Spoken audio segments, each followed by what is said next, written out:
এই তো কিছুদিন আগের কথা। মন্টু এত রোগা ছিল যে সেবার যে টর্নেডো ঝড় এলো, মন্টু তো প্রায় উড়ে যেতে যেতে বেঁচেই গেল। আর সেই আধা কেজি মন্টুর নাকি এখন 98 কেজি ওজন। ভাবা যায়? সেদিন মন্টুর বন্ধু হরেনের সঙ্গে দেখা। কিরে মন্টু, কই চললি? বলি কি মন্টু, তোরই এত বড় ভুড়ির উপর উঠে বৌদিকে নৃত্য করে নাকি? হ্যাঁ, ফালতু কথা বলিস না হরেন। নেহাত 80টা রসগোল্লা 45টা লুচির লোভ সামলাতে পারিনি, খেতে খেতে তাই এই দশা হয়ে গেল। পাড়ার মোড়ে বাচ্চাগুলো খেলা করছিল। একটা বাচ্চা তো একটা ঢিলই ছুঁড়ে মারলো মন্টুর ভুড়িতে।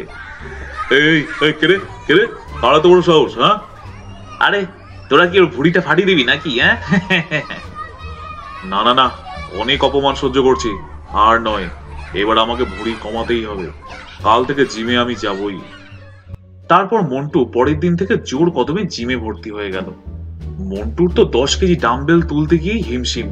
ইয়াহ, উহ, উহ, ওরে বাবারে, ওরে বাবারে, আহ, আহ, আহ, আহ, আহ, এ আমার দ্বারা সম্ভব না।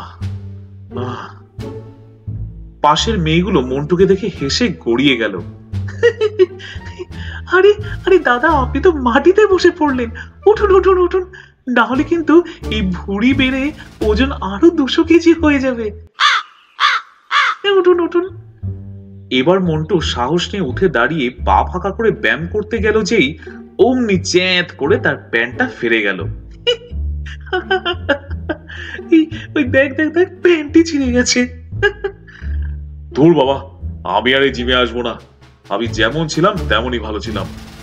এই বলে মন্টু জিম থেকে বাইরে বেরিয়ে এসে একটা মিষ্টির দোকানে গিয়ে গপ গপ করে 35টা রসগোল্লা খেলো। শান্তি। আমার জন্য এটাই ঠিক আছে বাপু।